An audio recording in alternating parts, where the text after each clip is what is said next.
ইল মানে কি পড়ছিলাম আমরা? ইল মানে এক। এখন আবার ইলের একটা অর্থ আছে, সেটা হচ্ছে ইল মানে দিন অথবা তারিখ। ইল মানে কি? দিন অথবা তারিখ। ওকে, তাহলে আমার জানতে হবে এককটার অর্থ কি। তাহলে ইল মানে কি?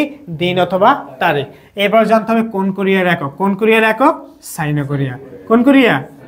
Sign Korea. ওকে, তাহলে ওই সেম আগের মতোই আমার কি করতে হবে? এককটাকে ডান সাইডে রাখতে হবে, আর যে কোরিয়ার একক সেই কোরিয়াটা কি করতে হবে? বাম সাইডে বসাই দিতে হবে। তাহলে কি তারিখ পেয়ে যাবো। তাহলে তারিখ আমার লাগে কত পর্যন্ত? 31। কত লাগে? 1 থেকে 31। তাহলে এই ইলটাকে রাখবেন আর পিছনে কি করবেন? 1 থেকে 31 পর্যন্ত সাইন কোরিয়া লিখলে কি হয়ে যাবে? তারিখ হয়ে যাবে। তাহলে দেখেন, ইল, ইল মানে কত? 1। আবার ইল মানে কত? তারিখ। 1 তারিখ। আবার ইল মানে 1, ইল মানে দিন, 1 দিন। কিন্তু এরপর কি আছে? বাসসিমের রুলস কি ব্যবহার হবে না এখানে? অবশ্যই, কারণ আমরা জানি যে ব্যঞ্জন বর্ণের নিচে ব্যঞ্জন বর্ণ থাকা থেকে বাসসিম বলে, বাসসিমের পরে ইয়ং থাকলে বাসসিমটা কোথায় যাবে? ইয়ং এর স্থানে গিয়ে মূল উচ্চারণ হবে। তাহলে এখানে উচ্চারণটা কি হবে? ই, রিউলটা এখানে গেলে হবে র, সর্বনিকার ই, নিচে রিউলের ল। তাহলে কি হয়ে গেল? ইরিল মানে 1 তারিখ। ঠিক আছে? ওকে। ই মানে কত? 2। ইল মানে কত? তারিখ। কয় তারিখ? 2 তারিখ। সাম মানে কত? 3। ইল মানে কত? তারিখ, 3 তারিখ। ও মানে কত? 5। ইল মানে কত? তারিখ, 5 তারিখ। তারপরে আমরা যদি আবার আসি, শিপ, শিপ মানে কত? ইল মানে কত? ইল মানে 1, আবার ইল মানে তারিখ। এখন কি ভেজাল লাগছে না আমাদের? শিপ মানে 10, আবার সামনে দিলে কি হয়? যোগ। তাহলে শিপ মানে 10, ইল মানে 1, 11 হয়। আবার শিপ মানে 10, ইল মানে তারিখ, 10 তারিখও হয়। তাই আমরা কোনটা বিশ্বাস করব? তাহলে আমাদের ডিপেন্ড করবে লাইনের উপরে। কিসের উপরে? লাইনের উপরে। যদি আমাকে বলা হয় কবে কোরিয়াতে আসছেন, কিসে? কবে কোরিয়াতে আসছেন। কবে বা কখন বলতে কি বোঝায়? সময়। কি বোঝায়? সময় বা তারিখ নির্দিষ্ট। তাহলে শিপ মানে তখন প্রকাশ করবে 10, আর ইল মানে কি? তারিখ, 10 তারিখ। তাহলে কবে কোরিয়াতে আসছে আমি? 10 তারিখ। আবার যদি বলা হয় আপেল কতটি দেব, কি? আপেল কতটি দেব, তাহলে কি এখন শিপ মানে 10, ইল মানে কি 1, 11 হবে, নাকি শিপ মানে 10, ইল মানে 1 তারিখ, 10 তারিখ হবে? কোনটা হবে তাহলে?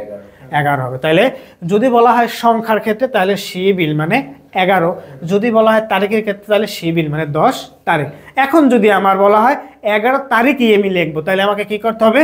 স্পেশালি আরেকটা কি করতে হবে? ইল জুড়ে দেবো। কারণ আমরা জানি ইল মানে হচ্ছে কি? তারিখ, আর পিছনে সাইনে করিয়ে বসাই দেবো। তাহলে আমার লাগবে কত? 11। তাহলে আমরা জানি শিব মানে 10, ইল মানে 1, 11, ইল মানে তারিখ। তাহলে যদি 11 তারিখ হয় তাহলে কয়টা ইল বসবে? 2টা ইল বসবে। তাহলে দেখেন 11তে কয়টা ইল বসছে? 2টা।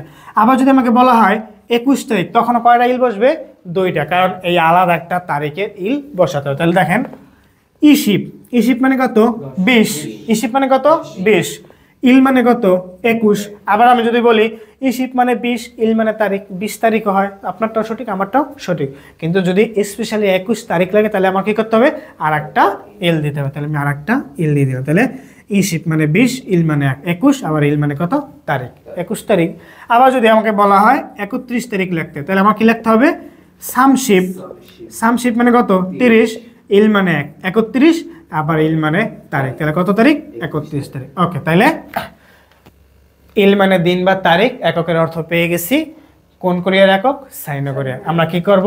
ইলটাকে ডান সাইডে রাখবো, বাম পাশে যে কোরিয়া সেইটাকে কি বসাই দেবো। ঠিক আছে? আর বাস্তবের রুলস তো রুলসই থাকবে, শুধু আমার জানতে হবে 11, 21 এবং 31 তারিখ যদি হয় এক্সট্রা আর একটা কি বসবে? ইল ব্যবহার করা হবে। যেমন ই শিবিরিল মানে এখন কি হবে? শিবিরিল মানে 11 তারিখ। তারপর কি হবে? ই শিবিরিল মানে 21 তারিখ। এখানে কি হবে? সাম শিবিরিল মানে 31 তারিখ। ঠিক আছে? তাহলে আমরা কি শিখলাম আজকে? আমরা একক ওয়াল, ওয়াল মানে কি? মাস। কোন কোরিয়া? সাইনো কোরিয়া। তারপর আমরা শিখলাম ইল, ইল মানে কি? তারিখ বা তারিখ। তাহলে কত কোন কোরিয়া? সাইনো কোরিয়া। ঠিক আছে?